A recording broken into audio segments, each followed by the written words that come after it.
Was it in the classroom or from a friend, on the bus, on the playground? Did you learn from your parents?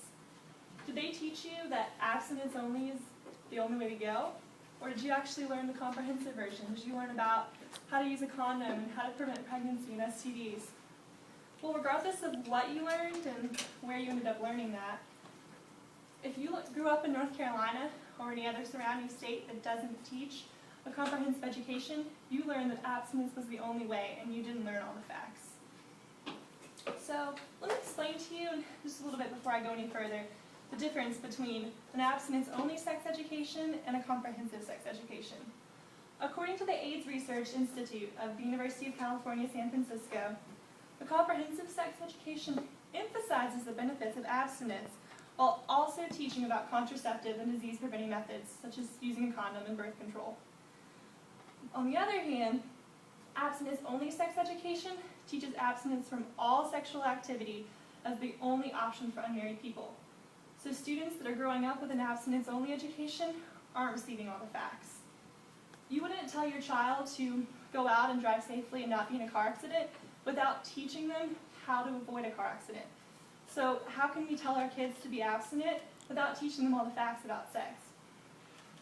So according to the American Medical Association, comprehensive sex education is the most effective way to prevent HIV, STDs, and teen pregnancies. So why are states still promoting an abstinence-only sex education? I want to explain to you today why I think states should switch from an abstinence-only sex education to a comprehensive education. So first of all, students with an abstinence-only sex education are more likely to practice unsafe sex methods. Second of all, students with a comprehensive sex education are less likely to be involved in a teen pregnancy. And third, more and more states are refusing federal money for abstinence only in order to teach comprehensive sex education in their state. Now let's talk about some reasons why abstinence only is not doing its job. Students with abstinence-only sex education are more likely to practice unsafe sex. According to a study by Janet E. Rosenbaum from the Johns Hopkins Bloomberg School of Public Health, she studied something called the Virginity Pledge, which is what the promoters of abstinence-only education use as a way to prove that their program is successful. They say that if students take this Virginity Pledge, they're less likely to have sex, and that's how they say abstinence-only is working. What Janet found was that when she compared students who had taken the Virginity Pledge to those who hadn't, the rate of students that were having sex was the same for both sides. And even more astonishing, those who had taken the Virginity Pledge were less likely to use condoms and birth control. If they're not learning about it, you can't expect them to know to do that.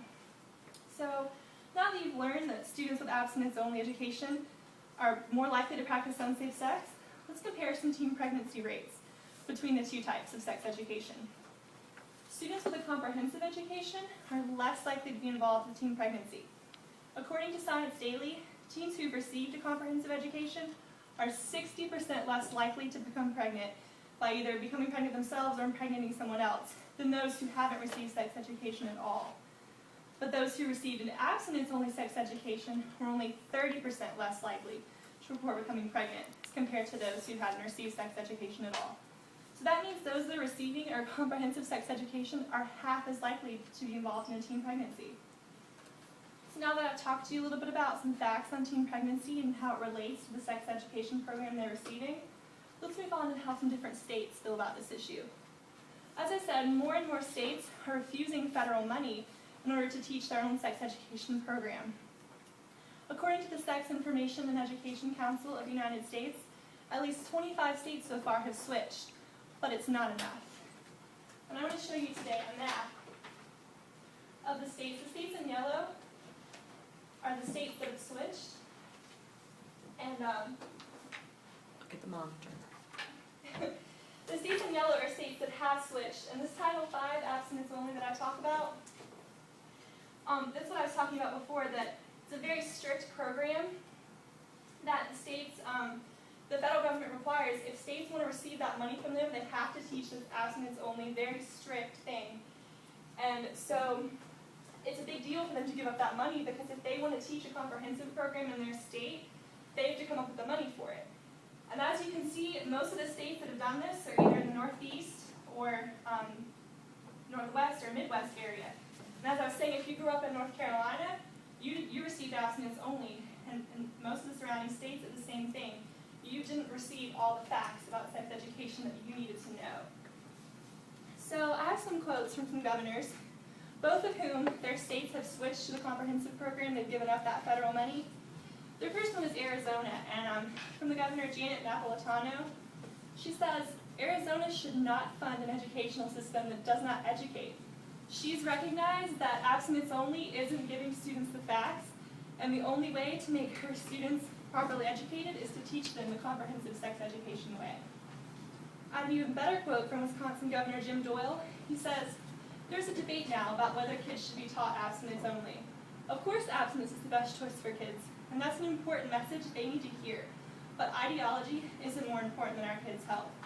So he's admitting that he agrees abstinence only is the better way, but he also is looking at the reality of today's world, and he knows that abstinence only is key, and they're teaching that it's key, but they still need to learn all the facts about how to protect themselves. So now that you've learned about how some states feel, let's review about everything that I've talked to you about today. I believe that more states should switch from an abstinence-only sex education to a comprehensive education until eventually, nationwide, we have a comprehensive sex education in every state. For three reasons. One, students with abstinence only who receive that kind of education are more likely to practice unsafe sex. Without the facts, they can't be expected to act properly. Second, students with a comprehensive sex education are less likely to have a teen pregnancy. So if we give our students the information they need, they can better protect themselves. And third, more states are giving up federal money in order to teach a comprehensive sex education program, which is a big deal in today's economy when they have to come up with that money on their own.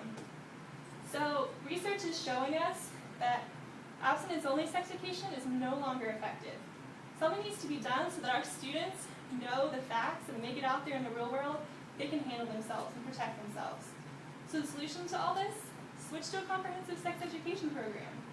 Many states are already discovering the benefits of this, and huge organizations such as the American Medical Association are in full support of a comprehensive sex education program. So let's protect the future of our children. I want to leave you today with a quote from a spokeswoman for the Sexual Information Education Council of the United States. Abstinence only was an experiment, and it failed.